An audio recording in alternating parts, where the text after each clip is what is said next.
Chapter 111, A Dangerous Man. Since her energy pool was limited, Jiao Lijai didn't use a big attack. As the zombies pounced on her, she swung her dagger and stabbed a zombie's temple, destroying its brain. Duog. The next moment, she sent a zombie coming from behind flying with a back kick. The zombie collided with several others, creating an opening. Pulling out her dagger from the zombie's head, Jiao Lijai flicked her wrist, and 5 ice needles flew toward the zombies coming from the sides. Stab, stab, stab, stab, stab. Each ice needle flew across a zombie's forehead at high speed. Black blood and rotten brains flowed from the holes as the zombies fell to the ground with a thud. Before she had time to catch her breath, 2 zombies swung their arms toward her head, their sharp claws aiming at her throat. When the claws were only several inches away from her, she leaned back, dodging the attack while at the same time kicking one of the zombies in the chin. Duog, crack. Her kick shattered the zombie's jaw and pushed it back. With a backflip, she regained her footing and sent her energy into her dagger. In an instant, the thin water blade covering it grew longer, resembling a short sword. She spun her body while swinging her dagger horizontally. In one smooth movement, several heads fell to the ground, followed by headless bodies. Zombies' corpses slowly piled up around her. While she was killing the zombies, Jin Zuyan's eyes darted in her direction once in a while to make sure she was not in danger. As the 2 of them fought, the survivors trapped inside the guard post near the warehouse area witnessed how they cleared the zombies. Several pairs of eyes were watching them from behind the window with shock and amazement. After watching for a while, one of them said, "Sister Wen, do you think it's possible for us to join them?" Hearing this, Sister Wen shook her head and replied, "I don't know. The 2 of them are so powerful, the chance of us being able to join them is very low. But from what I see, they might be looking for food and heading toward the warehouse." "But this factory is a seed factory. We don't have any food besides seeds," a young woman said. "Xiaojiu, even if what's stored in the warehouse is just seeds, they can still be eaten. Did you forget that last year our factory bought several machines to process more edible seeds?" An old man reminded her. When they heard this, they nodded, and Sister Wen said, "If not for the fact that there are too many monsters out there, I would have gone to get some seeds." Hearing her words, a young man said, "If I remember correctly, there is even rice stored in the furthest warehouse. If only we were able to go there before them, we might be able to get some food." Hearing this, Sister Wen went silent for a moment before she said, "Everyone, we have already run out of food and water. If we continue staying in this place, we will die of starvation." Xiaoju noticed her meaning and asked, "Sister Wen, do you have any plans?" Sister Wen nodded and said, "It might be impossible for us to join those 2, but it's possible for us to follow them. With the 2 of them clearing the monsters, we can go to the warehouse first and get some food." "But we don't have anything to carry the grains or seeds," Xiaoju said with a sigh. "Don't we have sacks? We can get 1 sack of food for ourselves first. Don't be greedy and take too much. You won't be able to run if you are carrying a heavy load," Sister Wen said. There were a total of almost 30 people hiding in the guard post. If everyone carried 1 sack, the food could last them for a while. If they needed more, they could go to the warehouse and get it again. After considering the pros and cons, they finally agreed with Sister Wen's suggestion and asked, "Sister Wen, when will we go out?" Sister Wen watched Jin Zuyan and Jiao Lijai from the window and said, "Wait until they finish killing all the monsters. If we go out now, we might be eaten alive by those monsters." They nodded and watched patiently. Although they planned to use Jin Zuyan and Jiao Lijai to clear the way, they had no intention of harming them. After all, they were only ordinary people. It was impossible for them to go against those with superpowers.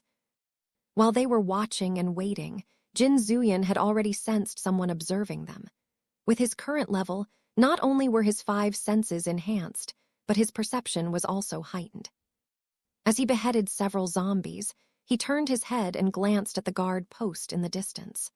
The moment he narrowed his eyes, the people inside quickly moved away from the window and hid. At that moment, everyone was taken aback by his gaze, especially Sister Wen, who met his eyes directly. Her back and forehead were covered in cold sweat as she felt the terror of dying for a split second.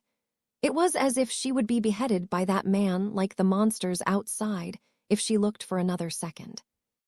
Noticing her pale face and heavy breathing, Xiao asked worriedly, "Sister Wen, what's wrong with you?" It took Sister Wen a while to calm her erratic breathing. She clenched her trembling fists and said, "That man is very dangerous. It seems that we can't go to the warehouse before them." When they heard this, an old woman asked, "Xiao Wen, if we can't go before them, what should we do then? Are we just going to stay here and wait for death?" Sister Wen thought for a while before she said, "I think it's better for us to approach them and ask for some food instead of sneaking around." Chapter 112, Beast in Human Skins 1. "Sister Wen, that food doesn't belong to them, so why should we ask for their permission? We are this factory's workers. By right, they should be the ones asking for our permission," a young man said unhappily. The moment she heard this, Sister Wen looked at him and asked, "Do you think you can win against them if we fight?" "If they dare to hit us, we can just report it to the police," another man added. Shaking her head, Sister Wen explained, "Everyone should understand that we have no signal. How can we report them to the police? What's more, I don't think we can still use the previous laws in our current situation." Seeing that the young man still wanted to argue, she continued, "Do you forget what happened in the dormitories? Do you want to end up like those people instead?" "That man wore a uniform similar to a soldier's. He must be a soldier. He wouldn't harm us, right?" an old woman said. "Auntie, are you sure that man is a soldier just based on his clothes? What if he is a criminal who escaped from prison and stole the soldier's uniform instead?" Sister Wen asked. "Rather than betting on his personality, which we don't know at all, it's better to use a simpler and more honest approach. There are only 2 people. They wouldn't be able to take everything. If we ask politely, I'm sure they won't mind sharing the supplies. But if we steal the supplies, they might kill us like Director Yang did," she added. Everyone remembered the terror they experienced when they were trapped inside the dormitories. Director Yang had obtained a superpower to control metal. Whenever someone dared to go against him, he would kill them with a metal pipe. Because of his power, he was able to kill the monsters and managed to bring everyone to the cafeteria. With supplies under his control and the addition of his superpower, he even dared to violate several young women blatantly. Some of them took their own lives due to the humiliation, while those with thick skin stayed with Director Yang as his playthings, just so they could get some food and water. When he laid his eyes on Sister Wen, she resisted with all her might and managed to hit Director Yang in the head. She escaped with a group of people when he fainted. Those who chose to follow Director Yang and become his minions didn't have any superpowers, so when they saw her and the small group of people run out of the cafeteria, they didn't chase after them, thinking they would surely die. Therefore, most of the people hiding in this guard post were young women, along with some older women and young men. After listening to her reasoning, they no longer insisted on stealing the food and agreed to her decision. While they were discussing, Jin Zuyan and Jiao Lijai had already finished killing all the zombies in the area. After Jin, Zuyan burned all the zombies' corpses to ashes, Jiao Lijai went to collect the crystal cores. The 2 of them worked with tacit understanding. "Brother Yan, I'm done," Jiao Lijai said after collecting the last crystal core into her space. Jin Zuyan turned around and said, "Ah, Zhai, there has been a group of people watching us for a while. Should we go meet them or just let them follow us sneakily?" When she heard this, Jiao Lijai turned and followed his gaze. The moment she looked at the guard post, she saw several people looking at them from the window. She didn't say anything and just looked at the guard post in silence. Jin Zuyan glanced at her and understood her meaning. If those people came out to meet them, she would let them tag along. If they didn't come out, she would just let them follow them. The difference might lie in how much supplies they would be able to get. If they tagged along, they would be able to get as much as they could carry. But if they followed sneakily, they might only get some supplies. At this moment, Jiao Lijai didn't think as much as Jin Zuyan thought she did. She was only curious about those people who were hiding. In her previous life, she didn't leave Linen University until the university was surrounded by zombies. In order to escape from the university, lots of people were used as bait by the upperclassmen to pull away the zombies, and she was one of them. She was lucky at that time to be able to escape due to the help of a senior sister. When they managed to leave the university area, the factory district already turned into a sea of fire from an explosion. So she didn't know what happened to these people in the previous life. As for that senior sister, she met her again after a few years. When they met again, that senior sister had already become someone with an important position in the government base. She was kind and generous, but known for her hatred towards men, especially those with power-type abilities. Therefore, her presence in the base is contradictory. Women love and admire her, while men hate her to the bones. While she was lost in her previous life's memories, Sister Wen made up her mind and opened the door. As she walked out from the guard post, she raised both of her hands and said, "Comrade, we don't have any bad intentions. We only want to get some food and water." Seeing that the two individuals with superpower didn't attack, she heaved a sigh of relief and asked, "I wonder if it's possible for me and my friends to follow after you." Hearing her words, Jiao Lijai snapped out of her thoughts. She looked at the woman and said, "If you want to follow, then just follow, but we won't be responsible for your safety." The moment they heard this, most of the people nodded with joy on their faces. Only an old woman frowned and said, "That man is a soldier. Isn't it his duty to protect us?" Chapter 113, Beasts in Human Skins, 2. As soon as she heard the old woman's words, Jiao Lijai's eyes turned cold. She looked at the old woman and asked, "Who are you to demand protection from others?" Noticing the change in her mood, Sister Wen quickly said, "Sister, Aunt Wang didn't mean it that way. She only..."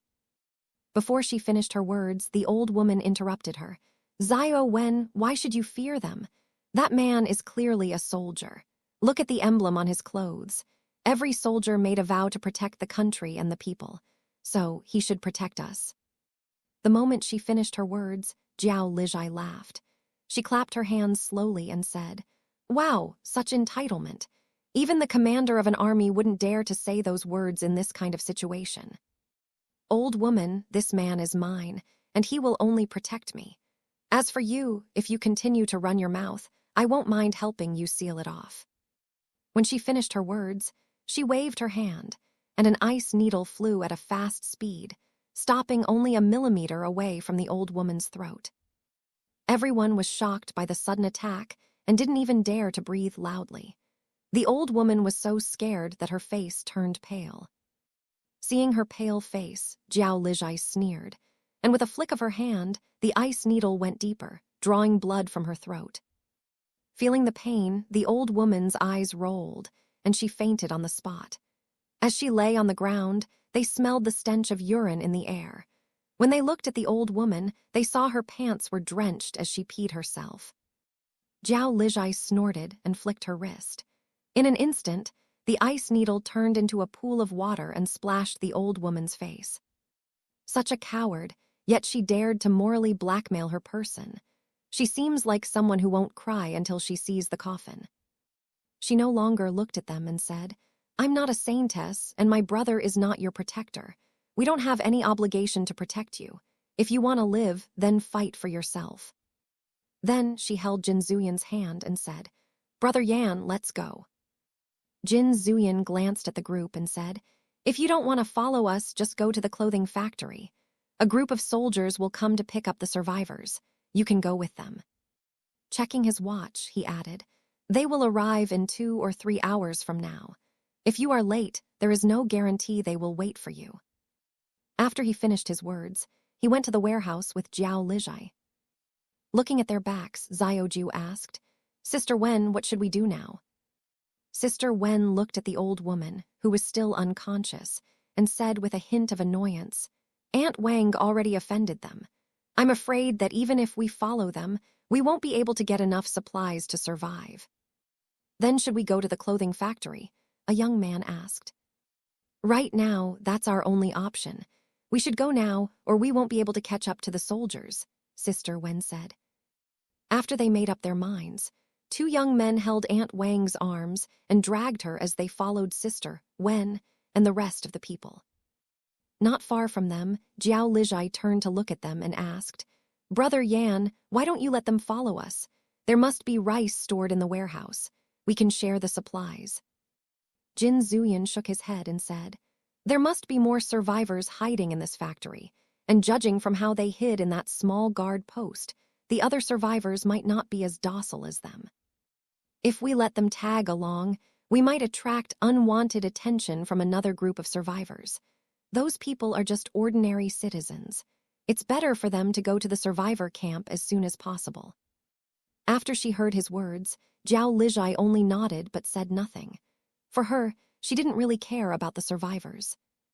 She had witnessed a lot of the dark side of humanity in her previous life, and knew that the seemingly weak and docile people were actually the most heartless and ruthless beasts in human skin.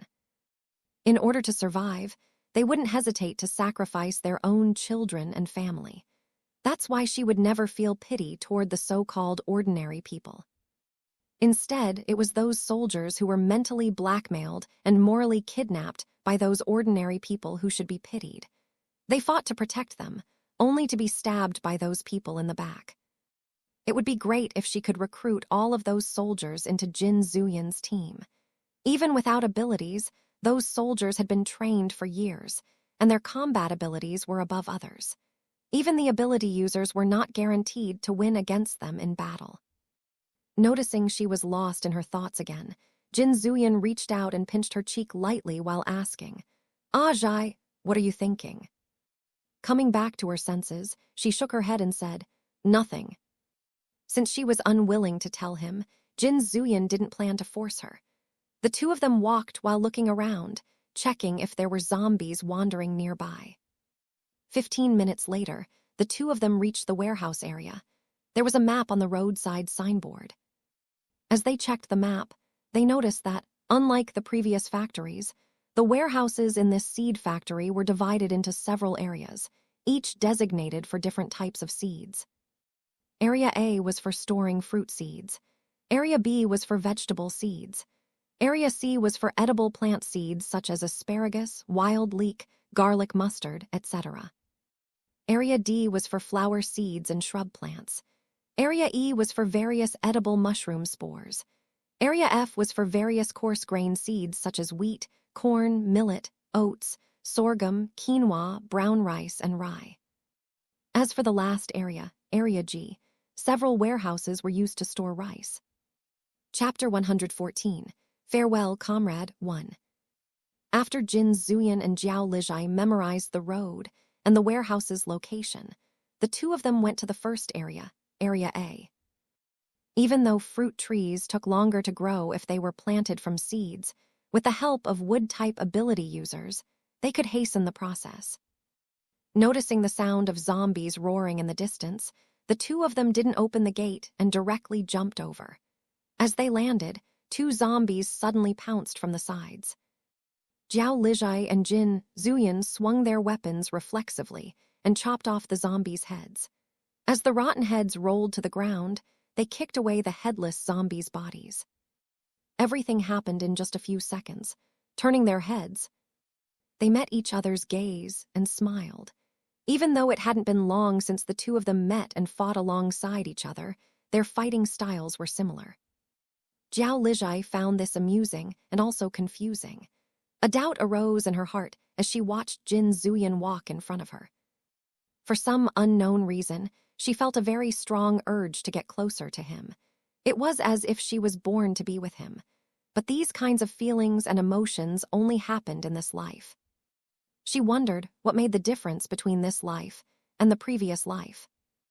Not noticing her thoughts, Jin Zuyan cleared the zombies as they walked to the first warehouse. This time, he melted the locks, and they entered the building. Unlike the warehouse area outside, there were no zombies inside the building. Only boxes stacked high, filled with seeds stored in vacuum-sealed bags. Seeing the number of seeds stored in the warehouse, he said, Aitg, we should sort them out first. Those polluted with the zombie virus cannot be used. When she heard this, Jiao Lijai hesitated for a moment before she said, Brother Yan, it will take a long time to sort out everything. How about we take them all first and sort them out slowly? We can burn the polluted ones and keep the good ones. Thinking about their limited time, Jin Zuyan nodded and asked, How much space do you have left in your storage? Brother Yan, don't worry. My space can store everything in this factory and might even be able to store the rest of the factory's supplies too. After getting her confirmation, Jin Zuyan said, Then we will take everything. Okay. The two of them worked fast and finished clearing area of warehouses in less than an hour. While the two of them were busy, Sister Wen and her group reached the clothing factory area. The moment they saw the armored vehicles parked on the roadside, their eyes lit up. These kinds of armored vehicles were only used by the military. As they walked closer, they saw a large group of survivors behind the barricades. Looking at the hot meals in their hands, their mouths watered. At first, they thought the man was lying to them. But now that they saw the large group of survivors mixed with the soldiers, they finally believed his words. When they walked closer, Shen Jinj stopped them and said, You can't pass this barricade without being inspected for wounds. Hearing this, Sister Wen asked, Comrade, what can we do to join the other survivors? Shen Jinj observed their group and said, You need to undergo an inspection in case you were wounded by zombies and mutated. Or you can wait for 2 hours. If you don't mutate after 2 hours, you can join the other survivors. Sister Wen thought for a moment and asked, Comrade, do you have a female soldier? Shen Jinj shook his head and replied, We don't have any female soldiers. The moment he said this, the women were angry. A young woman covered her chest in a defensive gesture and asked, Comrade, are you trying to take advantage of us using inspection as an excuse? This was not the first time he had heard this accusation, so Shen Jinj remained calm as he replied, Comrade, you are thinking too much. You can wait for 2 hours instead of being inspected. No one is forcing you. When the young woman heard his words, she looked into his eyes and didn't see any lust or other emotions. She frowned with embarrassment and said nothing. While Sister Wen was discussing what to do with her group, Chu Zhimiao walked over and said, I can help inspect the women. As soon as she said this, a young woman asked, Who are you? Chu Zhimiao saw her wariness and said with a smile, Comrade, I'm a survivor like you. I can help inspect the wounds on your body. After she said this, she turned to Shen Jinj and added, Comrade, I promise to inspect them carefully. Raising his eyebrows, Shen Jinj said, Do you know how to inspect them? Isn't it just checking if they have wounds on their bodies? She asked him back. Shen Jinj nodded and replied, Yes, every single inch of their bodies. That means even the private areas. The moment they heard this, they were taken aback. The men thought that they would only be inspected generally, not that it would go so far as to check even that area. While they were still hesitating, Sister Wen took a step forward and said, Comrade, I agree to be inspected. Hearing this, Shen Jinj nodded and gestured for his comrade to come over and said, Bring her to the inspection area. The soldier nodded and led Sister Wen and Chu Zhimiao into the temporary metal partition. When they entered the room, the soldier stood outside to guard the entrance. 10 minutes later, they walked out and Chu Zhimiao said, There is no wound on her body. Shen Jinj believed her and gestured to Sister Wen to go inside as he said, Go inside and get your rations. Thank you. Sister Wen nodded at Chu Zhimiao and joined the survivor group. Chapter 115, Farewell, Comrade 2. Before Sister Wen went to rest, she joined the line and got a bowl of soup dumplings, a sausage, a boiled egg, and 2 mantis. After she got the hot meal, she was given 5 bottles of mineral water and a bag of dry rations that could last her for a week. Seeing that she got supplies and even a hot meal, everyone finally made up their minds and agreed to be checked. With Chu Zhimiao's help, the women were also able to join the group soon. Out of the group, only 3 people were stopped outside for observation. The reason was that one of them had a scratch on her shoulder, which she claimed was from a nail. As for the other 2 men, both of them developed a high fever. With a high fever, there was a chance they could awaken their abilities, but there was also a higher chance they could turn into zombies, so they were under observation. While they were waiting, the soldiers gave the woman a hot meal and water as she waited. As for the 2 men, they were given medicine, hot meals, and water. After they finished their meal and took the medicine, the 2 of them fell asleep. While they were still battling the zombie virus inside their bodies, the soldier assigned to watch them ensured they drank enough water and checked their temperature every 30 minutes. Meanwhile, the woman leaned against the roadblock, hugging her knees after finishing her meal. She stared dazedly at the people in the distance as her eyes gradually turned gray. Despite the scorching sun, an unbearable cold seeped into her bones. Her body trembled and her face paled. At that moment, she noticed her skin turning unnaturally pale, with dark veins surfacing beneath it. Raising her hands, she saw her nails growing darker and lengthening. She brushed her hair away from her eyes, only to feel strands slipping through her fingers. When she glanced at her palm, her breath was stuck in her throat as clumps of her hair were slipping from her trembling hand. Her pupils constricted as realization dawned on her. She was turning into a zombie. This realization stunned her as fear gripped her heart. She didn't want to become a mindless monster, but she feared death even more. She wanted to live. There was so much she hadn't done, she was too young to die. But despite her desire to live, the inevitable was happening. Unwillingness rose in her heart as she felt the coldness spreading throughout her body. She had always been kind and always helped others, so why was she the one dying? Her gaze landed on Aunt Wang, who sat comfortably among the survivors, chatting and eating. That selfish, wicked woman was still alive. Why could she survive when she couldn't? A surge of resentment consumed her, clouding her mind. If she couldn't live, she would drag everyone to hell with her. Her pupils dulled and her consciousness slipped away. With the last shred of her will, she forced herself to stand and dragged her stiff body toward the barricade. HRRHH, she tried to call out to Sister Wen, but only a guttural growl came out of her parted lips. Hearing her own monstrous growl, tears slid down her cheeks. Her head drooped as she staggered forward. Before she could reach the barricade, a pair of military boots appeared in her blurred vision. She lifted her head and met the calm gaze of a handsome man. There was no fear or disgust in his eyes, only pity and quiet compassion. He studied her for a moment before speaking. "Comrade, I have come to send you off.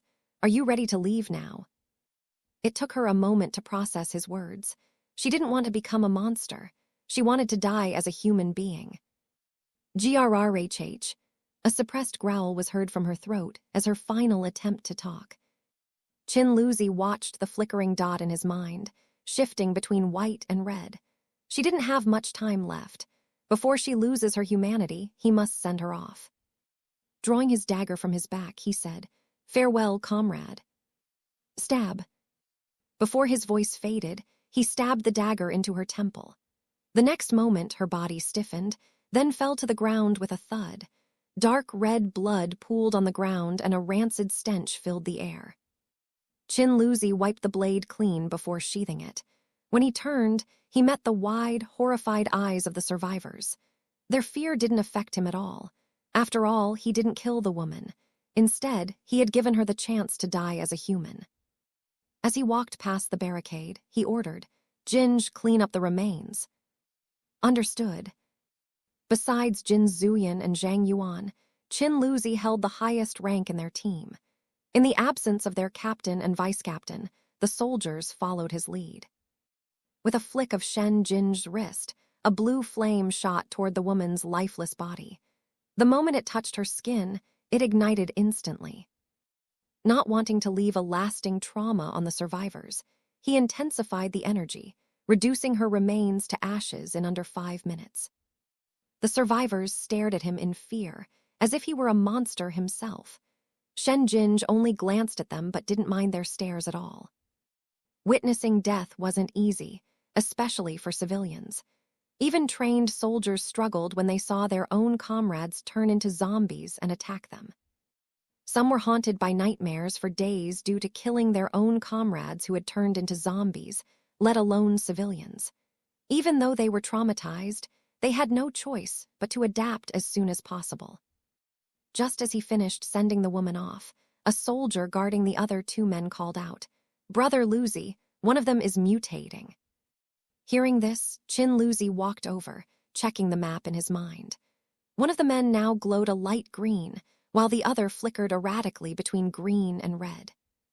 Chapter 116, Dividing Supplies. Chin Luzi pointed at the man with a green dot and said, "He is fine. Bring him into the camp and make sure to keep his temperature in check. Tie up the other one and keep watch." Understood. Leaving those orders behind, Chin Luzi went to find Zhang Yuan. At that moment, Zhang Yuan was speaking with Wei Wying over the satellite phone. When he saw Chin Luzi approaching, he gestured for him to wait.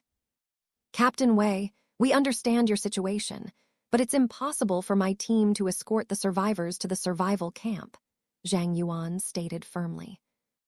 On the other end of the line, Wei Wying sighed and said, "Old Zhang, you know my team has limited vehicles. There's no way we can transport so many people. Not to mention, we barely have enough supplies for our own team." Zhang Yuan remained silent for a moment before replying, "Captain Wei, I can promise you that my team will provide enough supplies for both the survivors and your team, but you will have to find your own vehicles. With so many abandoned cars around, I don't believe you won't be able to find a few buses or trucks in working condition," he added. Wei Wying immediately understood his meaning. It was impossible to ask the Phantom team to accompany them back to the survivors' camp. Letting out another sigh, he asked, "Old Zhang, are you and your men really not coming back?" "Captain Wei, we have already done our best to complete the rescue mission. We lost too many brothers. We can't just abandon their families, we have to go save them. That was our promise to our fallen brothers. I hope you understand and help convey our decision to the commanders," Zhang Yuan said, his voice unwavering. Realizing there was no room for negotiation, Wei Wying relented and asked, "I understand. How many people are with you now?" "Besides the mission target and his friends, we have about 250 civilians. Some of them have awakened abilities and might be useful to you," Zhang Yuan replied. Hearing that the number wasn't too large, Wei Wying felt some relief and asked another question. "How much supplies do you have?" Zhang Yuan knew he couldn't afford to be stingy if he wanted the Eagle team to escort the civilians and said, "Right now, we have enough to last your team and the survivors for a month. We are currently clearing out zombies in the factory district while gathering more supplies. When you arrive, we can discuss the distribution." For the first time during the call, a faint smile appeared on Wei Wying's usually stern face. His tones softened as he said, "All right, my team is almost there. We will meet in an hour." "Okay." After ending the call, Zhang Yuan shook his head and muttered, "What a cunning old fox." Turning his gaze to Chin Luzi, he asked, "Old Chin, what's wrong?" "Vice Captain, one of the new survivors has awakened an ability. Another has a high chance of turning into a zombie, and one has already mutated. We already took care of the mutated one."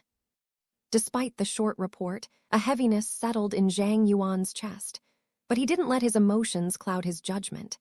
He nodded and said, "Well done. Call Yin Yusheng, Feng Yun and Xiao Qi over," he added. "Understood," Chin Luzi replied before going to call his brothers. Not long after, Yin Yusheng, Xiao Qi, and Feng Yun arrived. The soldiers saluted Zhang Yuan, and Feng Yun hesitantly copied them, though his movements were stiff and awkward. He wasn't a soldier, and the gesture felt unnatural to him. Noticing his discomfort, Zhang Yuan chuckled and said, "Feng Yun, you don't have to follow them. Just act as you normally would." Feng Yun nodded but still kept his back straight. "Yes, Vice Captain." Seeing his insistence, Zhang Yuan didn't press the matter. Instead, he shifted back to the task at hand. The Eagle team will arrive in an hour. I need the 3 of you to take inventory and prepare 2 months' worth of supplies for 500 people." Yin Yusheng frowned when he heard his order and said, "Vice Captain, if we give them that much, we will only have enough for a week or 2. Captain has already ordered us to prepare 2 months' worth of supplies for them. Since they are taking the survivors, it's only right for us to support them," Zhang Yuan said. Noticing their concern, he added, "Don't worry, our captain has a plan, you can go now." Since the captain and vice captain had made their decision, they could only follow the order. The 3 of them headed to one of the armored vehicles. Inside, Yin Yusheng wrote down the types and quantities of supplies, while Xiao Qi and Feng Yun checked their space storage, reporting back on what they had. The soldiers weren't worried about Feng Yun secretly taking some of the supplies for himself. Even if he did, there was nothing they could do about it. They had already accepted that as the price of using his space. Once they reached their next destination, they would part ways. But if he was honest, they would treat him as one of their own and let him stay in the team. It took them 50 minutes to complete the inventory. After reviewing the numbers, Yin Yusheng smiled. Feng Yun hadn't hidden anything. He had reported everything down to the last detail. He has integrity and honesty, and is a good fit as a member of their team. No wonder their captain agreed to let him join their team, even though he was a civilian. After they discussed it for a while, they made a list of supplies to give to the Eagle team and went to report to Zhang Yuan. Reading the list, Zhang Yuan nodded and added, "We have Cayenne Feng and sister-in-law, so we don't need so much water. Add more mineral water for them." Chapter 117, Disparity. Hearing Zhang Yuan's order, Yin Yusheng asked, "Vice Captain, the amount of mineral water is limited. Should we give them water stored in gallon bottles?" Zhang Yuan thought for a moment and said, "Just give it to them. If we lack a container, we can ask Wen Mo and Wen Kai to make more iron pots for us." Hearing this, Yin Yusheng nodded and added the mineral water for the Eagle team. At this moment, they had only around 30-gallon bottles left for their own use and gave the rest to the other team. While they were preparing the supplies, Wei Wying and his team were checking several buses and trucks on the road. "Captain, this bus can be used," one of the soldiers said after he checked the engine and fuel. Wei Wying nodded and said, "Find 1 more bus and 3 more trucks." Hearing his words, Rongmore asked, "Captain Wei, why do you need so many buses and trucks?" "We are going to pick up some survivors and supplies before we head to the temporary survivor camp," Wei Wying said. Rongmore nodded and walked toward Gu Shea's location. She saw him lying in the driver's seat doing something. Standing beside the car, she asked, "Sheaz, what are you doing?" Hearing her words, Gu Sheaz replied, "I'm trying to turn on this car. We can't always rely on the soldiers, and we need a car to store our supplies." "Are you not planning to go to the survivor camp?" Rongmore asked. "More. We are only going there to gather more information about the current situation. Didn't you say you wanted to find your family?" Gu Sheaz asked in return. "I did, but you don't have to." Before she could finish, Gu Sheaz interrupted her. "Out of all the people I know, only you warned me about the rainwater. We have already experienced life and death situations together. Don't tell me you don't even see me as a friend." After saying this, he sat up and looked at her. Noticing her silence, he asked, "You don't see me as a friend? Seriously?" Rongmore shook her head and said, "You are my friend, but we have only known each other for a few days. I don't want to bother you with my personal matters." Gu Sheaz reached out and flicked her forehead with his fingers. He sighed and said, "Don't be stupid. What bothers me or doesn't bother me is for me to decide. After we find your family, you have to help me find mine." Hearing his words, Rongmore rubbed her forehead and nodded. A smile appeared on her face as she said, "Okay. Go see if you can find an SUV or a Jeep. It's better if it has a key and fuel. This car is good, but the key is missing," Gu Sheaz said as he got out of the car. "Okay." While the 2 of them were looking for a suitable car, the Eagle team found 2 more trucks. 15 minutes later, Rongmore drove an RV over. She leaned out of the window and said, "Shayaz, this is the only thing I could find."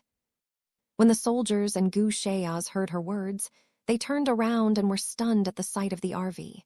It was a Class A RV. From its design, it resembled a double-decker bus but radiated luxury. Gu Shayaz walked over and asked, "More, are you sure you want this RV? The fuel consumption will be high." Rongmore patted the door from the driver's seat and said, "It's okay. We will find a gas station and get some fuel. Come on, check the interior." Seeing that she couldn't be persuaded, Gu Shayaz sighed and climbed into the RV.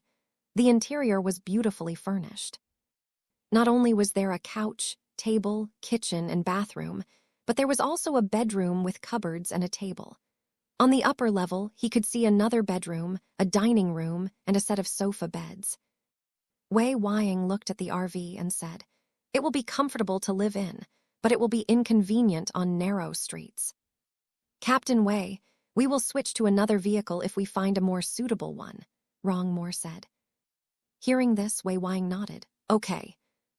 Since they had found enough vehicles, the Eagle team finally continued their journey to the factory district. After another hour of driving, they finally saw the factory district signboard.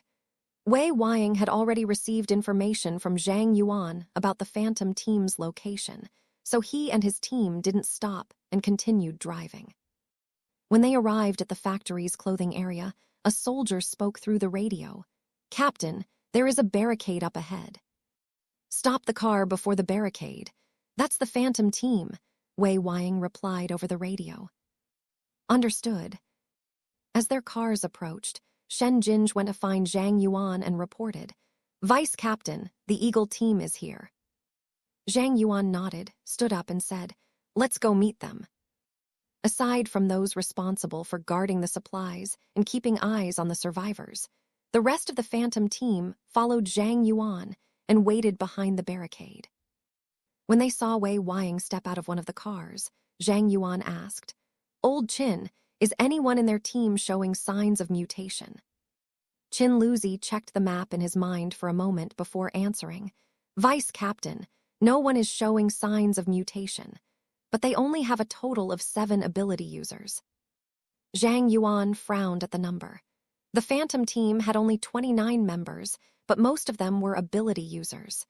Meanwhile, the Eagle team had more members but only 7 ability users. The disparity was too great. The moment Rongmore and Gu Shayaz stepped out of the RV, Qin Luzi said, "Vice Captain, those 2 people coming out of the RV are ability users. That means the Eagle team only has 5 ability users." Everyone was taken aback by his words. They looked at the Eagle team and wondered how they had survived with only 5 ability users. Unaware that they were being pitied, Wei Wying walked over and said, "Old Zhang." Chapter 118, Right or Wrong. Zhang Yuan and his team saluted Wei Wying before Zhang Yuan reached out for a handshake. "Captain Wei, we have been waiting for you and your team." "Something happened on the road, so we were delayed," Wei Wying said with a smile. Zhang Yuan nodded and added, "Captain Wei, before you and your team can enter the camp, we need to conduct a checkup first." Wei Wying and his team were used to undergoing checkups whenever they returned to the temporary survivor camp, so he didn't refuse and agreed readily. "Okay." Shen Jinj noticed a woman among the Eagle team, so he went to ask Chu Zhimiao for help. Even though no one showed signs of mutation, they still couldn't afford to be careless. 30 minutes later, the Eagle team completed their checkup and followed their captain into the camp. When they saw several iron pots placed over bonfires, they were surprised. It was normal to boil water for drinking, but what surprised them was that the pots were filled with porridge, soup dumplings, and boiled eggs. Although they were still able to have some food, it had been a while since they had a warm meal. They mostly ate biscuits or dried rations, and they didn't dare to cook food, fearing that the scent would attract zombies. Besides that, they couldn't afford to use too many supplies since a lot of people in the survivor camp were waiting for them to bring back more food. Now, seeing how the Phantom team was able to have such a lavish meal, They were envious. But before their captain gave his permission, no one dared to ask for a meal. Zhang Yuan noticed the Eagle team's gazes and said, "Captain Wei, my captain is away at the moment. How about you and your team take a break and have some food first? We can discuss other matters when my captain returns." Wei Wying had already noticed his soldiers' behavior the moment they entered the camp.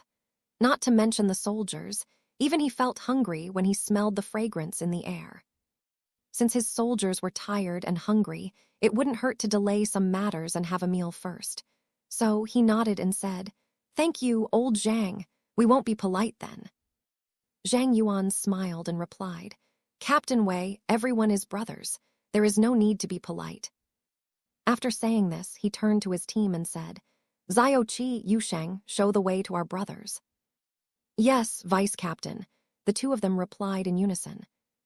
"Captain Wei, I still have a matter to attend to, so I won't accompany you," Zhang Yuan said before leaving. Wei Wying nodded and followed Zioqi and Yun Yusheng.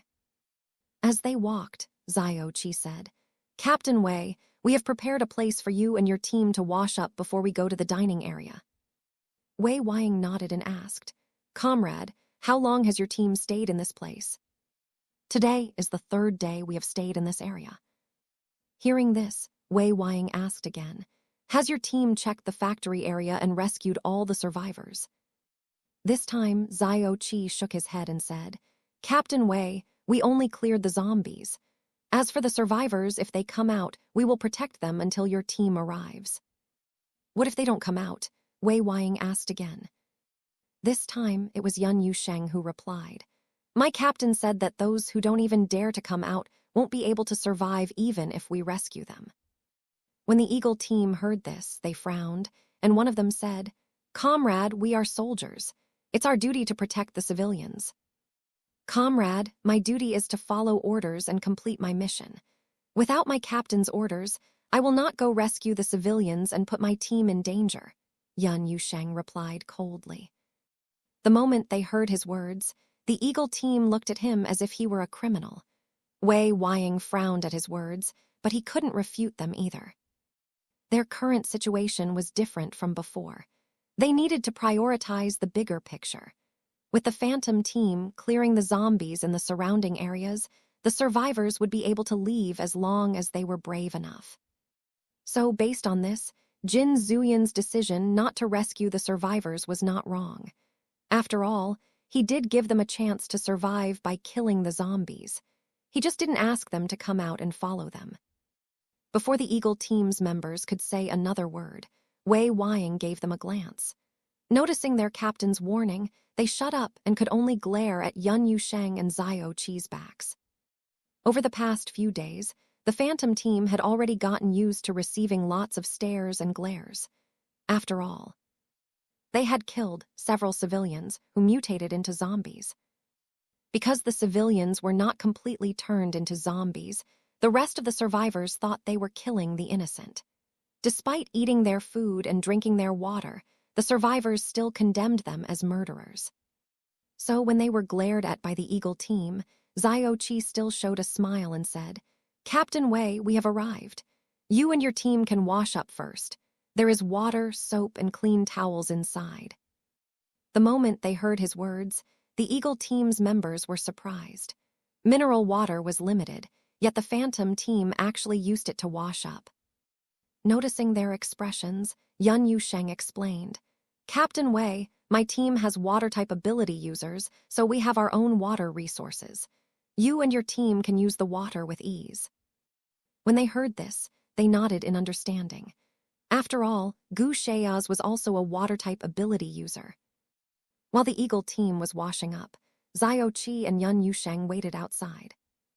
An hour later, the Eagle team finally came out. Chapter 119, Twisted Logic, Unreasonable Words. Although the Eagle team didn't change their clothes, they looked cleaner than before, as they only wore their inner t-shirts and vests. They didn't wear their dirty jackets. Only after there was no more black blood or rotten flesh on their bodies did Zioqi and Yun Yusheng bring them to the dining area. Although it was called the dining area, It was only a small space where they prepared their meals. When they walked past the survivors, they noticed the survivors' gazes. Unlike those in the temporary survivor camp, the survivors they met here didn't show any gratitude or relief when they looked at the soldiers. Instead, they stared at them with a hint of blame, as if they had done something wrong. Yun Yusheng noticed the Eagle team's discomfort and said, "Don't bother with them. Some of them must be blaming you guys for coming late." Hearing this, one of the Eagle team's members asked, "Why are they blaming us? We did our best to come here at the risk of our lives." Aitg shrugged and replied, "We don't know either. Most of them think it's our duty to rescue and protect them. They also expect us to serve them food and water. No one cares if you are risking your life searching for supplies outside for them or not. They only know that you owe them this because you took your salary." The moment they heard this, they frowned, and another soldier said, "But that's what we earn from working." This time, Yun Yusheng chuckled and replied, "But your salary is paid from taxes. Since they pay taxes, by their logic, you work for them."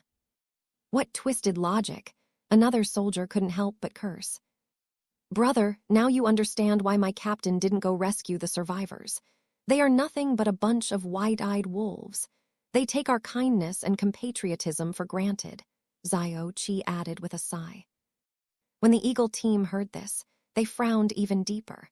While the members didn't fully grasp the deeper meaning behind Aitg and Yun Yusheng's words, Wei Wang understood it well.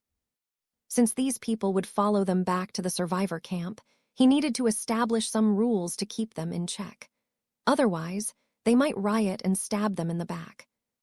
As they walked over, Li Sikai, Feng Yun, and Chen Qianfeng stood up and saluted Wei Wang before saying, "Captain Wei." Wei Wang noticed a new face and asked, "Is this your new member?" Li Sikai nodded and replied, "Captain Wei, this is Feng Yun. He just joined us and wasn't a soldier. The vice captain has already exempted him from military rules."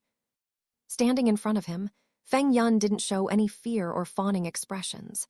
He met Wei Wang's gaze but said nothing. Seeing this, Wei Wang smiled and said, "He's a good seedling." "Feng Yun, please add sausages for our brother's meals," Yun Yusheng said. Hearing this, Feng Yun nodded, and with a wave of his hand, several packs of sausages appeared out of nowhere and fell on the table. When the Eagle team saw this, their eyes widened in surprise. "Captain Wei, my team has 2 space-type ability users, so it's convenient for us to keep our supplies," Aitg said with a smile. Wei Wang nodded and asked curiously, "How does this space-type ability work?" Instead of Aitg, it was Feng Yun who answered, "Captain Wei, space-type abilities don't consume much of our ability energy, but they drain more of our mental energy. We can freely store or take out things from our space with our minds, but if we overuse the ability, we will get a headache or even faint. The size of the space differs for each user. At the moment, mine is about 50 square meters." "It's very convenient," Wei Wang said with a nod. While they were chatting, Li Sikai and Chen Qianfeng were grilling the sausages. 10 minutes later, the sausages were ready, and they divided the meal. Each person got a bowl of thick porridge, a bowl of soup dumplings, 2 boiled eggs, and 3 sausages. As for the water, the Phantom team boiled a large pot. They can get as much as they want. When the survivors saw this, their eyes were filled with jealousy and anger. They only had a boiled egg and didn't get any sausage. How could those people, who were supposed to prioritize their well-being, eat better than them? At this moment, most of their mentalities had worsened. Since supplies were scarce, they were unwilling to let others get more than them. Some even believed that the supplies owned by the soldiers belonged to them, and that they had the right to decide their distribution. Sitting among the survivors, Aunt Wang said unhappily, "Those soldiers should treat us well, but they only give us dried food while they enjoy the good food themselves." Sitting not far from her, Sister Wen sighed and said, "Aunt Wang, those supplies were found by the soldiers, so it's their right to decide how to divide them. It's already great that they still give us hot meals, dried food, and water." When Aunt Wang heard her words, she frowned and said, "Zio Wen, how can you be so naive? Those supplies were taken from the factories. We are factory workers. So, by right, we should be the ones who own the supplies, not them." The moment Sister Wen heard her twisted logic and unreasonable words, she chose to stop talking. There was no use in persuading someone who refused to see the truth. While most of the survivors had slowly been brainwashed by Aunt Wang's words, there were still some who remained clear-headed. As a result, in just 2 days, the survivors were divided into 2 groups due to the difference in their mindsets and beliefs. At this moment, Zhao Lijai and Jin Zuyan had finally finished clearing warehouse areas A, B, and C, and were on their way to Area D. The distance between areas C and D was quite far, so the 2 of them decided to use her car. As he drove, Jin Zuyan asked, "Zhai, are you planning to get the flower seeds too?" Chapter 120, Not a Good Person. The moment she heard Jin Zuyan's question, Zhao Lijai replied, "Of course. Brother Yan, some flowers have medicinal properties and some bushes can produce berries. It would be a pity if we didn't get them." Thinking about the future medicine shortage, Jin Zuyan nodded and said, "Okay."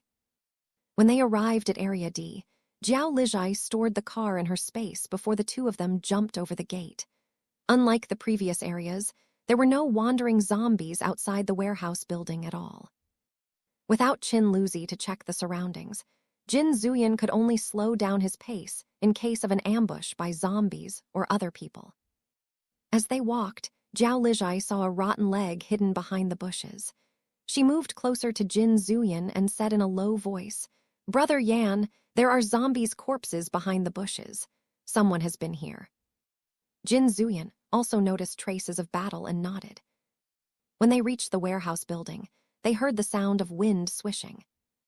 Whoosh, boom. The 2 of them took out their weapons and swung at the same time. With their weapons covered in black flames and a water blade, the incoming metal ball was split into pieces.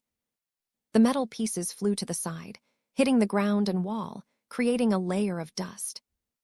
Holding his longsword, Jin Zuyan stood in front of Zhao Lijai and said, "You all have been watching for a while.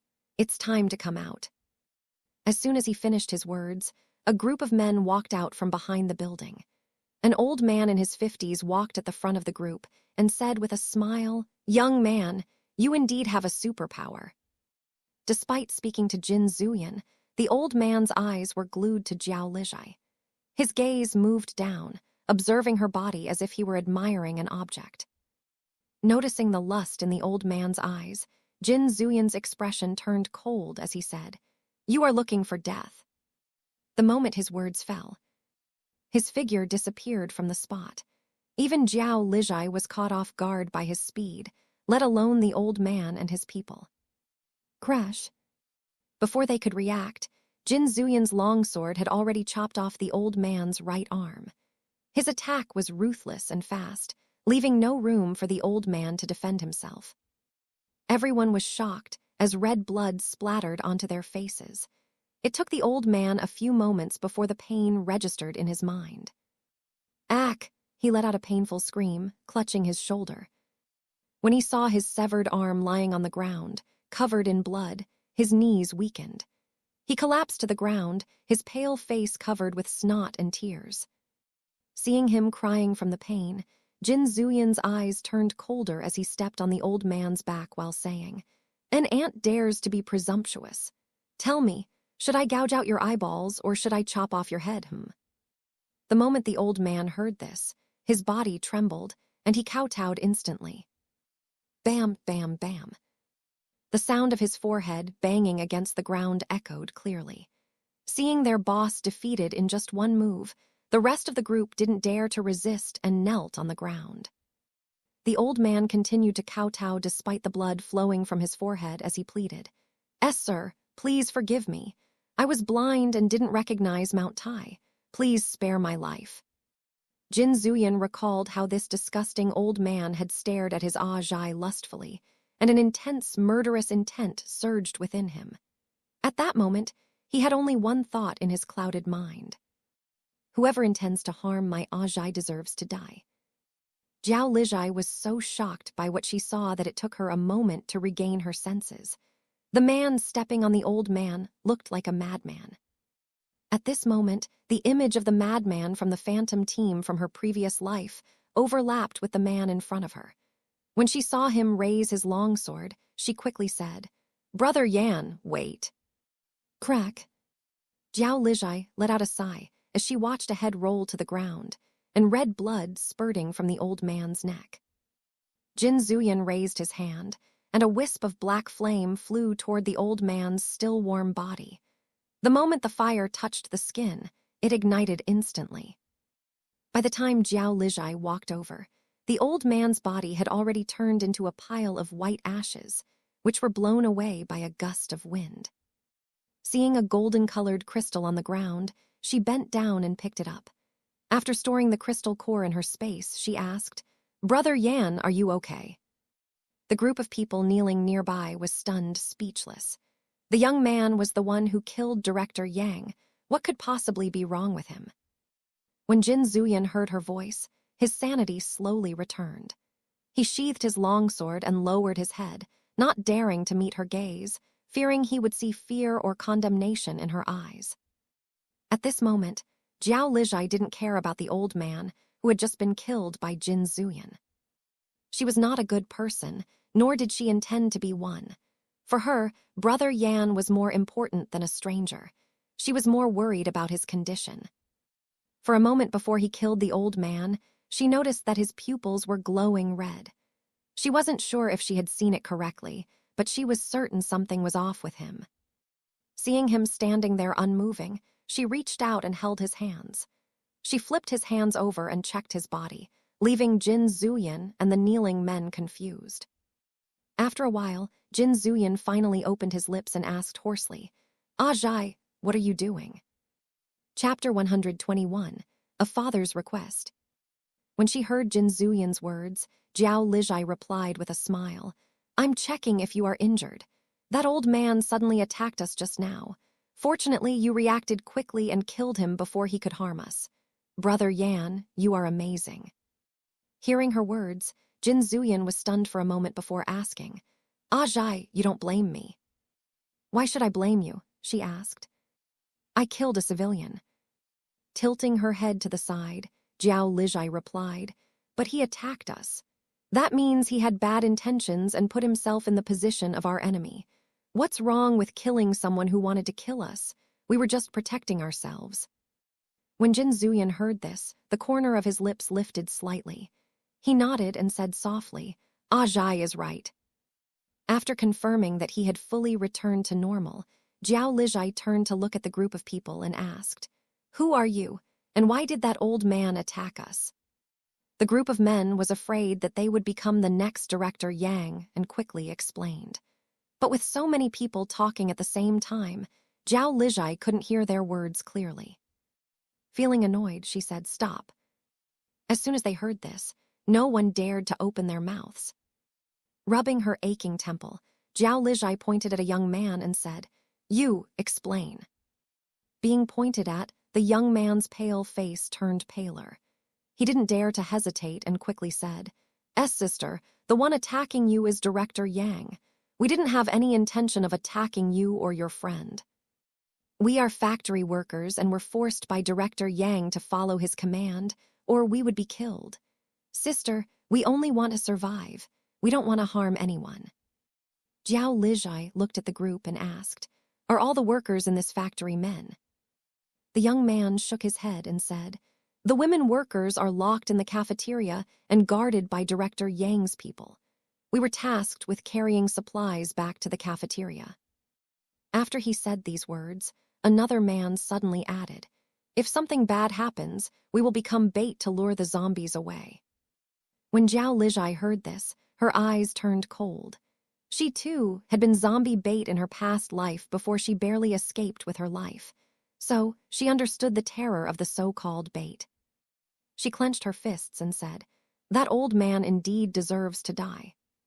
Seeing that the two of them didn't have any intention of killing them, a middle-aged man suddenly rushed out from behind the group and knelt beside Jiao Lijai.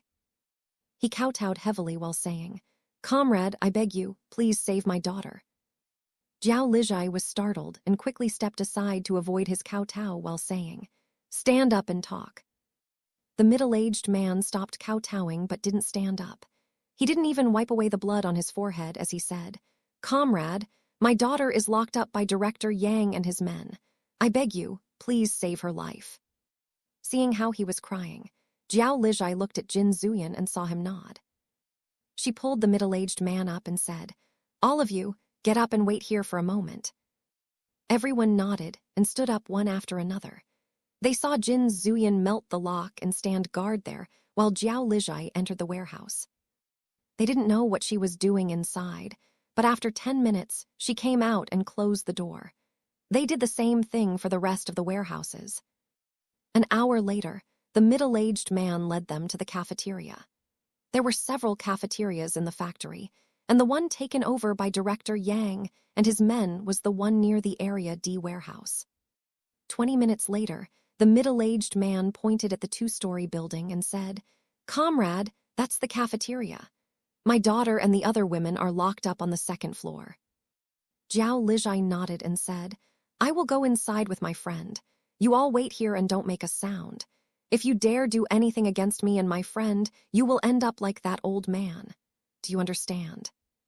When they heard her warning, the group of men quickly nodded and said, "We wouldn't dare." Jin Zuyan glanced at them coldly and said, "You better be." After they left, the group of men finally let out a sigh of relief. A young man looked at the middle-aged man and asked, "Uncle Chen, your daughter is all ready. Why are you still asking them to save her?" Uncle Chen's eyes turned bloodshot as he said through gritted teeth, "No matter what it takes, I will make sure those beasts die a gruesome death for torturing my daughter to death." Seeing the hatred in his eyes, the young men only sighed and didn't try to persuade him. Not far from them, Jiao Lijai and Jin Zuyan heard their conversation. They deliberately walked slowly to see what they were up to. They thought that they might lay a trap for them. Unexpectedly, it was a father who wanted to avenge his daughter's death. Since there was no trap waiting for them, the two of them hastened their steps and went to check the situation inside the cafeteria from the window. The cafeteria's design was similar to Linen University's cafeteria. After confirming that Director Yang's men only patrolled the 2nd floor and the front hall, they sneaked into the building using the back door connected to the pantry and warehouse. As they walked past the cold storage room, Jiao Lijai pulled at Jin Zuyan's hand and said, "Brother Yan, let's check the storage first." Jin Zuyan nodded and held the handle. A few seconds later, the handle melted and the room was unlocked. When they felt the cold air blowing from inside, the two of them smiled. Chapter 122. Clench your teeth and climb back up. Warning, graphic scene. Read Aitg your own risk. It seems that there was indeed a generator in the cafeteria, but the power might not be enough for the entire building. Thinking about the solar panels and generators, Jin Zuyan and Jiao Lijai made up their minds to get the solar panels and generators later. After they opened the door, Jiao Lijai saw row after row of shelves filled with fruits, vegetables, eggs, and mushrooms. With a wave of her hand, she collected everything into her space, including the shelves. Beside this cold storage room, there were 2 more storage rooms. After Jin Zuyan opened the door, they saw rows of lambs, pork, and beef hanging from the ceiling. The shelves were full of meat products, poultry, fish, and seafood. Jiao Lijai quickly collected everything and went to the next storage room. This time, it was filled with a variety of frozen meals and dairy products. After they took everything away, the two of them sneaked onto the 2nd floor from the back room near the kitchen. When they checked the stairs, they saw a man leaning against the railing with his back facing them while smoking. Jiao Lijai opened her palm, and a water needle floated in the air. With a flick of her wrist, the water needle flew toward the man. Stab. Before the man could exhale, the water needle had already pierced through the side of his neck. The next moment, the man's eyes rolled back, and he fell to the ground. Jiao Lijai turned her head and met Jin Zuyan's questioning gaze. She leaned closer and whispered, "He didn't die, only fainted." Jin Zuyan nodded. and they went to the second floor. The moment they entered the second floor, the two of them were taken aback by the thick, musky smell in the air. Even if they never did the deed, the two of them had experienced a lot in their previous life. They knew what the smell was and what had happened on this floor. Unlike the hall on the first floor, the second floor was used to store dried goods and seasonings, so the entire floor was divided into 3 rooms. They went to check the first room and saw that it was a warehouse. Since they had taken care of the only guard, they entered the room and took away the supplies before moving on to check the next room. This time, it was also used as a warehouse. After they took away the supplies in the second warehouse, they went to the last room, located in the furthest part of the second floor. Unlike the previous rooms, before they even opened the door, they could hear the sounds of debauchery inside. The laughter and groaning of men were mixed with the crying and begging of women. Zhao Lijai's eyes darkened and she said, "Brother Yan, let me deal with this matter." Jin Zuyan didn't have any objections and nodded. "Ah, Zhai, be careful," he reminded her in a low voice. She nodded and took a deep breath to calm her anger. She didn't plan to sneak attack them at all. Standing up, she pushed open the door and walked in as she took in the scene in front of her. The men inside were taken aback when they saw a woman walk into the room so casually. Before, they had needed to drag and even beat a woman when bringing them in. Seeing her delicate but curvy figure, a robust man sped up his hip movements before letting out a low growl. "Ngghha." After a moment, he pulled out from the woman's body and pulled up his pants. He didn't bother to zip them and walked toward Zhao Lijai while licking his lips as he looked at her face and chest. Zhao Lijai glanced at the woman he had pushed away and noticed that her lower body was bleeding while she gasped for breath. Judging from her condition, she wouldn't be able to survive if her wound was not treated as soon as possible. When she saw the other women's conditions were similar to that woman's, she waved her hand, and a water blade flew toward the robust man at a fast speed. The moment they saw the water blade, their eyes widened in shock. "Aitg." But before they could react, they heard the robust man scream like a pig being slaughtered. The next moment, they saw that his lower body was covered in blood, and he was twitching on the ground. "Who are you?" one of the men asked as he backed away from Zhao Lijai, clutching his family jewel. Zhao Lijai didn't want to waste her breath on them. With a wave of her hands, 3 more water blades flew toward the men. As the water blades flew in the air, a head rolled to the ground one after another. "Spurt, spurt, spurt. Khhkk. Arg. Ahi."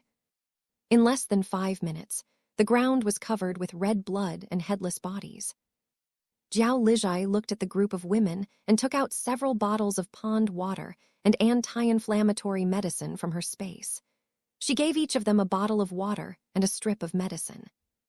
Afterward, she handed them a set of clean clothes and said, "I don't have morning after pills. I'm sorry for what happened to all of you, but if you want to survive, you must clench your teeth and climb back up. The soldiers will come to pick up the survivors and send them to the survivor camp.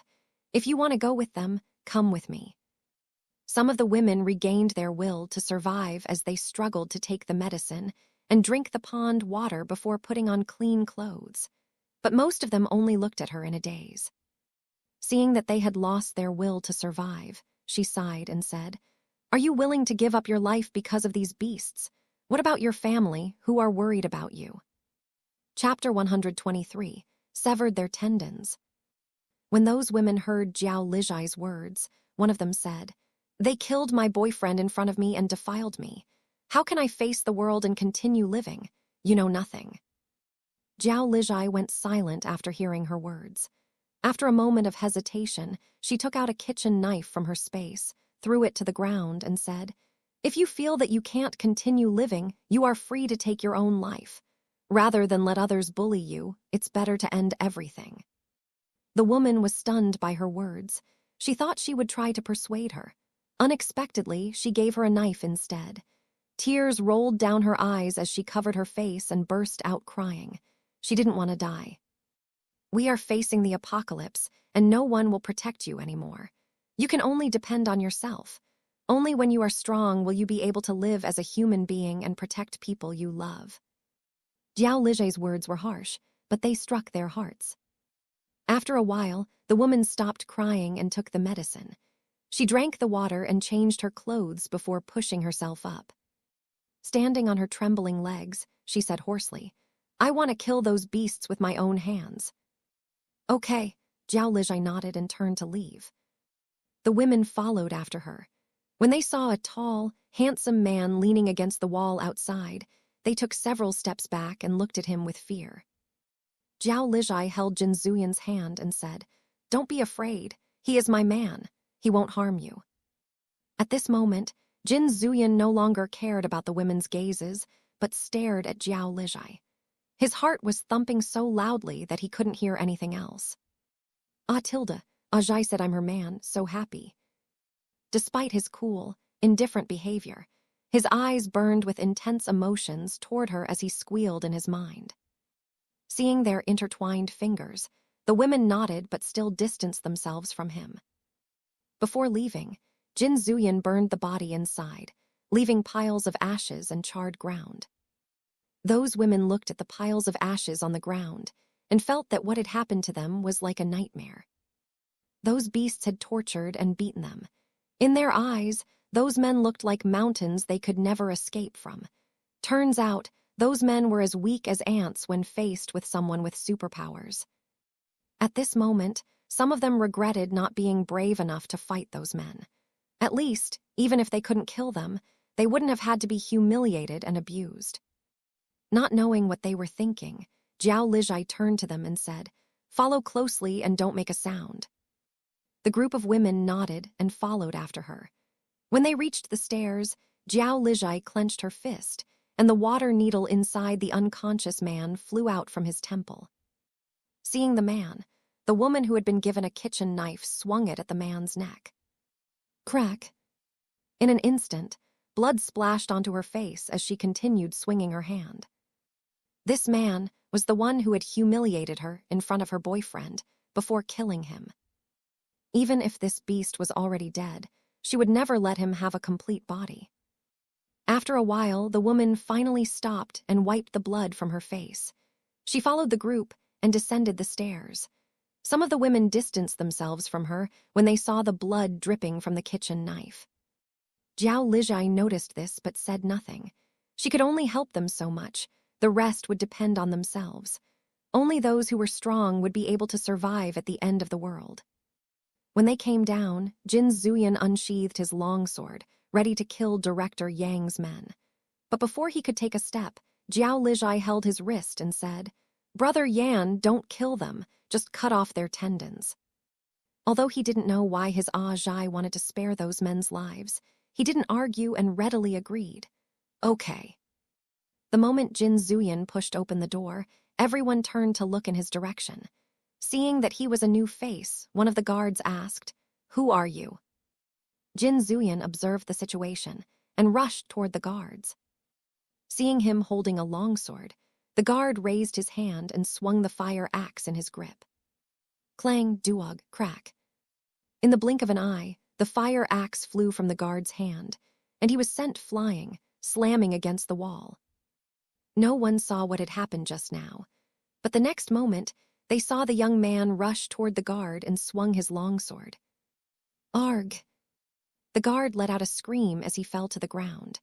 Blood flowed from his limbs, dyeing the ground red. Seeing one of their men being attacked, the rest of the guards rushed over with their weapons.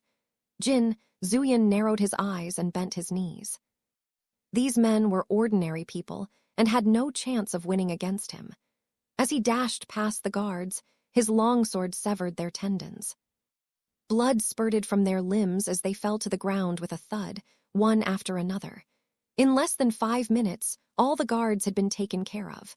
They lay on the ground, groaning in pain. Jin Zuyan swung his longsword to clean the blood on the blade and sheathed it before looking at the door connecting the hall to the kitchen. "Aitg, it's done," he said calmly. As soon as he finished speaking, the door was pushed open, and Jiao Lijie entered the hall, followed by a group of women. When the survivors saw them, Their eyes widened in surprise. Some were delighted to see their family members alive, while others looked at them with disgust and disdain. Chapter 124, The Hardest First Step. The group of women didn't go to their families, but instead grabbed the weapons on the ground. They walked toward the guards and aimed the weapons at the guards as if possessed. The group of survivors watched in horror as the women hacked at the guards or crushed their bones. Those with sharp weapons not only chopped off the guards' limbs, but also their heads. As for those with blunt weapons, they kept smashing the guards' lower bodies while screaming hysterically. For a while, the entire hall was filled with the screams of the guards begging for mercy, accompanied by the women's curses and cries. 20 minutes later, Zhao Lijai finally said, "It's enough, they are already dead." Only after hearing this did the women finally stop and slump to the ground while crying. "You should all wash the blood away, or it will attract zombies," Zhao Lijai said as she walked over to them. Raising her hands, she created 2 big water balls. She gestured for the women to come and wash the blood away. Seeing how considerate she was, the group of women nodded and followed her instructions. They not only admired her for her strength and power, but were also grateful for her life-saving act. When they finished cleaning the blood from their bodies, Zhao Lijai clenched her hands, and the water balls started to boil. It took her 10 minutes to turn the water balls into water vapor. When she was done, Jin Zuyan had already burned all the flesh, bones, and blood on the ground into ashes. Since the sky had started to darken, he looked at Zhao Lijai and said, "Aitg, we should go back to the camp first and come back tomorrow." Zhao Lijai nodded and said, "Okay." Seeing them leaving, one of the survivors asked, "Where are you going?" Zhao Lijai opened the door and said, "We are leaving. You are free to stay or follow us." After she finished speaking, she left with Jin Zuyan without looking back. The survivors hesitated to follow her, but the women did. They didn't even look at their families when they left.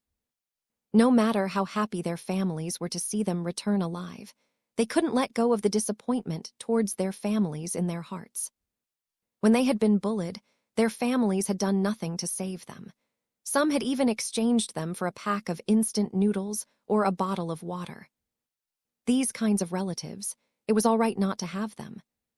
Seeing them leave, the rest of the people in the cafeteria quickly picked up their belongings and followed after them. Since there were a lot of people following, Zhao Lijai didn't take out her car from her space and instead walked back with Jin Zuyan. With the 2 of them leading the way, the survivors didn't dare to talk loudly, fearing they might be killed.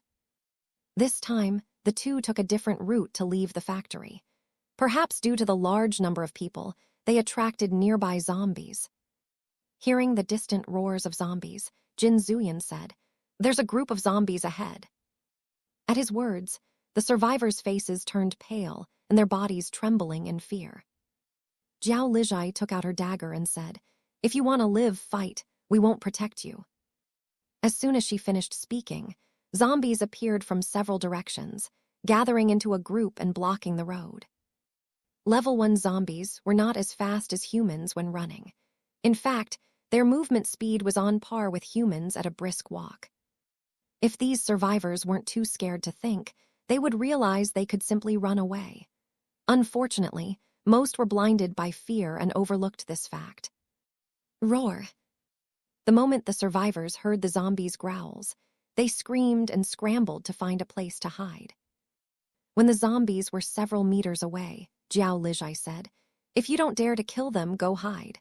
But don't make a sound or you will attract more zombies." With that, she rushed toward the zombies, swinging her dagger. With a single strike, a rotten head with sparse hair fell to the ground with a thud. Seeing this, Jin Zuyan sheathed his longsword. In the blink of an eye, black flames erupted, covering the blade.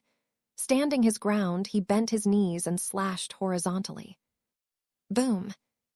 A crescent-shaped blade of flame shot toward the zombies, slicing them in half. As their bodies split, black flames ignited instantly and burned the zombies' corpses. Seeing this, everyone's eyes widened in shock. They knew the 2 were strong, but they hadn't expected them to be this powerful. Most survivors had already hidden, but some of the women remained. They gripped their weapons tightly, their faces pale. Zhao Lijai noticed their trembling bodies and frightened expressions, but she also saw their determination, their desire to live. Since all they lacked was courage, she didn't mind helping them. Duog, crash. After kicking away a zombie lunging at her, she swung her dagger. A crescent-shaped water blade, nearly a meter wide, shot forward, instantly beheading several zombies. Thud, thud, thud. With just one move, several heads rolled to the ground, followed by headless bodies collapsing one after another. Turning around, she said, "Don't be afraid. These zombies are slow. As long as you stay alert and keep your eyes open, you can dodge their attacks. If you want to kill them, aim for the head. Whether you chop it off or crush it, you must destroy the brain." The group of women nodded at her words, but their legs still trembled and their knees weak.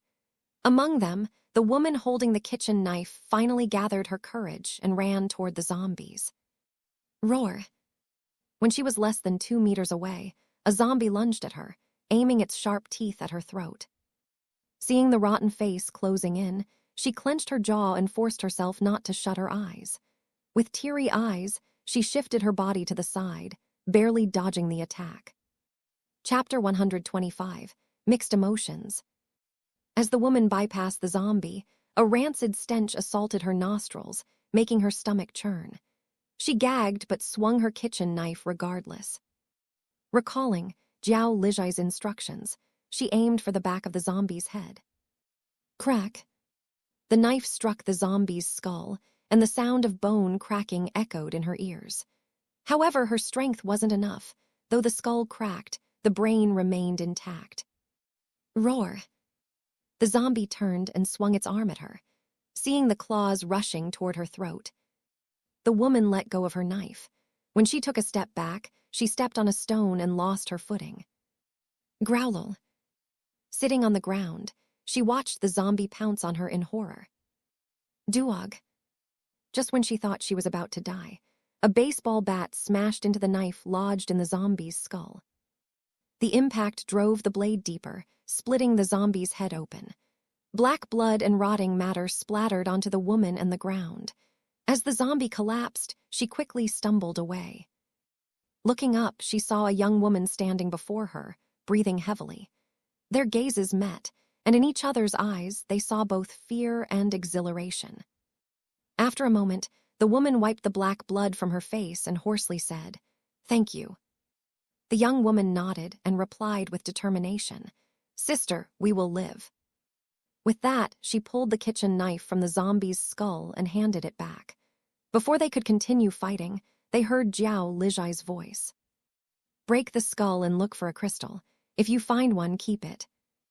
Although they didn't know what the crystals were for, they hardened their hearts and split the zombie's head open before using their fingers to look for the crystal. Watching them rummaging through the rotten brain, several women nearby turned away and vomited. After a while, the young woman felt something against her fingertips. She pulled it out and saw a transparent crystal the size of a fingernail glistened under the sunset. Smiling, she handed it to the woman and said, "Sister, you keep it." The woman shook her head and replied, "You are the one who killed the monster. It's yours." Hearing this, the young woman didn't refuse and pocketed the crystal. After killing their first zombie, their fear lessened, and they realized the best way to fight was together. By teaming up against a single zombie, they could protect each other and reduce the risk of injury. Zhao Lijai watched them with a smile in her eyes. Once in a while, she would let a zombie pass by her each time they successfully killed one, giving them a new target. Not far from her, Jin Zuyan's gaze followed her closely. Seeing her actions, he knew his Aitg was still soft-hearted. Glancing at the darkening sky, he said, "Aitg, we should hurry back." Zhao Lijai knew that when the red moon rose, zombies would become even more dangerous. So she agreed readily, "Okay." Raising her hands, she conjured 5 water blades. With a flick of her wrist, they shot toward the zombies. Roar! Slash, crack, crack, slash, slash. Wherever the blades passed, heads rolled to the ground. At the same time, Jin Zuyan waved his hand, sending wisps of black flame at the zombies. Whoosh! The flames ignited, reducing the zombies to ashes within minutes. The temperature around them rose instantly. Hiding nearby, the survivors wiped the sweat from their foreheads, watching the two slaughter zombies as easily as chopping vegetables or roasting potatoes. In less than 10 minutes, the horde was gone, leaving piles of ashes that were swept away by the breeze. Zhao Lijai stepped forward and collected the crystal cores. Thanks to Jin Zuyan, she didn't have to dirty her hands digging through rotting brains. When she was done, she turned to the two women and said, "Sisters, let's go. We need to reach the camp before dark." The two women were taken aback by her friendly words. After a moment, they smiled and nodded. "Okay." The four of them walked away without looking back. Seeing the cleared path, the other survivors quickly followed. By the time they reached the camp, the sun had set, and the red moon had begun rising into the sky. Watching the dots move in his mind, Chin Luzi said, "Captain and sister-in-law are back. They have a group of survivors with them." Hearing this, Shen Jinj and several soldiers grabbed thermometers and headed toward the barricade to meet them. Not long after, they saw their captain and Zhao Lijai walking side by side, followed by a group of women covered in blood. At the very end of the group was a mix of women and men with haggard faces, but without blood on their bodies. Seeing this, the soldiers quickly understood what had happened. When Jin Zuyan reached the barricade, the soldiers saluted him and greeted him in unison. "Captain, sister-in-law." Jin Zuyan nodded at them and said, "In the future, there's no need to salute me. We will retire from the military, and from now on, we are just a civilian team." When Shen Jinj and the soldiers heard this, their emotions were complicated. It hadn't been easy to pass the rigorous exams and countless tests required to join the special forces. But now, with the world facing a crisis, their captain had decided to retire. Although they understood his disappointment with the higher-ups, some of them still believed that staying with the military was the better option. At least then, they could ensure they had supplies. Noticing their expressions, Jin Zuyan said, "Settle them first, and we will have a meeting tonight." The soldiers nodded and replied, "Understood." Jin Zuyan and Zhao Lijai entered the camp directly, but the survivors were stopped outside the barricade. Seeing this, one of them asked, "Comrade, why can't we enter the camp?" Shen Jinj looked at them and repeated the camp's rules. When the survivors heard that they needed to be inspected, most of them refused and decided to wait for 2 hours instead. Unexpectedly, it was the group of women who agreed without hesitation.